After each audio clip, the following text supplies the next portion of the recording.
Good day everyone and welcome back to my channel. My name is Cailyn and this is Foundation First. Today I'm going to be talking about the differences between analytical phonics and synthetic phonics. Let's first start with what I mean by phonics when teaching phonics. When teaching children how to read and write, teaching phonics is the relationship between the sounds that we say and the letters that represent those sounds. When we teach phonics, especially in English, it's a very complicated and very specific. And when we teach phonics, we need to have all children in mind, not just children who succeed and children who are more of the achievers. When thinking about this, we need to pick an approach to teaching phonics that includes all children, as the children who will achieve will always get it easily. Therefore, we need to consider the children who are going to struggle a little bit more, without then keeping the children who are succeeders, without keeping them behind. So let's start with analytical phonics. When we talk about analytical phonics, we are referring to the type of phonics instruction which entails starting from the letter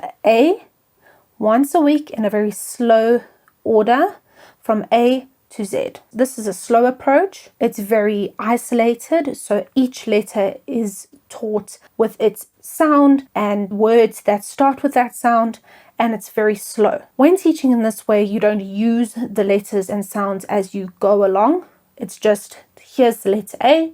When we see this letter, we say A. And what are different words that start with the sound A? Apple, alligator, arrow, etc. Then the next week we go to B and repeat, C, repeat, etc. all the way to Z.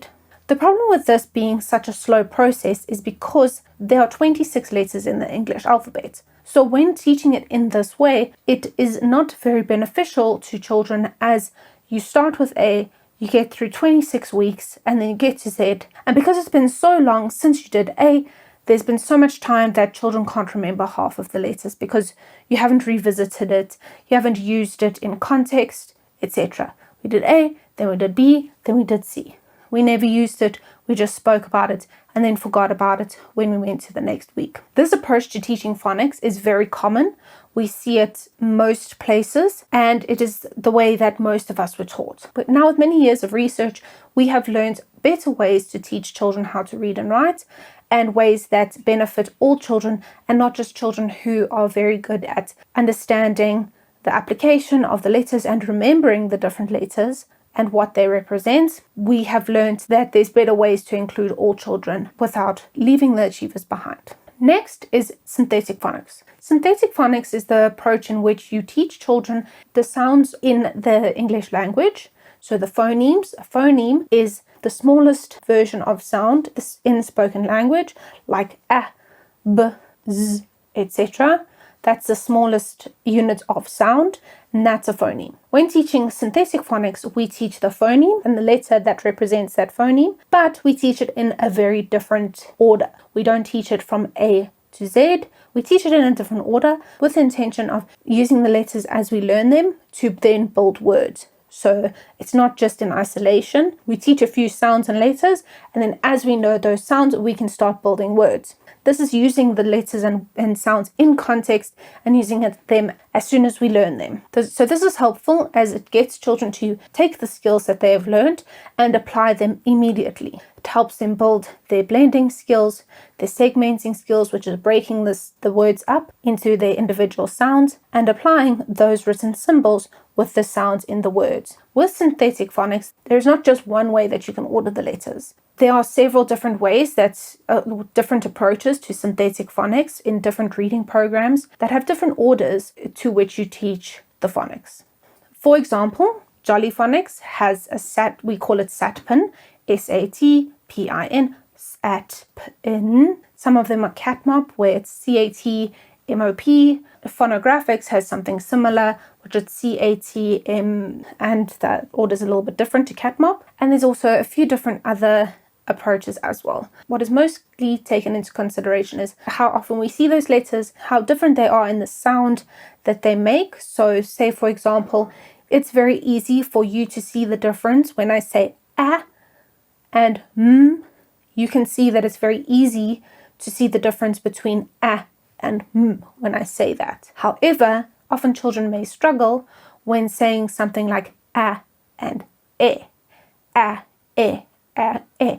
you can see with my mouth, it's not a very different mouth movement. So often children struggle with making the distinction between the two. So that's why you'll see ah and eh are further away from each other, but a sound like ah and are close together. They're very easy to distinguish. Just like, say for example, and n, those are also not in the same group. You wouldn't put and n into the same group because they look very similar. It's hard for children to distinguish. So you wouldn't teach and n together because they are so close together.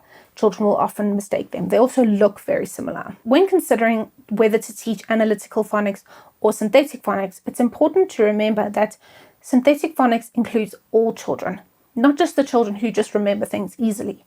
Synthetic phonics is a great way to teach phonics to young children because they use the information as soon as they learn it. So when thinking about choosing the synthetic phonics into your instruction, it's important to consider the order in which you choose. So it depends on reading program you use at your school or certain things you want to include in the theory behind the order at which you teach the sounds / letters. So finishing off with my opinion on which one is better, being synthetic phonics or analytical phonics. In my opinion and my experience, synthetic phonics and research has also shown that synthetic phonics is the better approach to teaching reading and writing. It's one that makes more logical sense, and it is better for all children involved and not just children on a higher end of achievement. So that's all from me today. Thank you so much for joining me. If you enjoyed this video, click the like button and subscribe to see what's coming up next. Thank you so much, and I'll see you in my next one.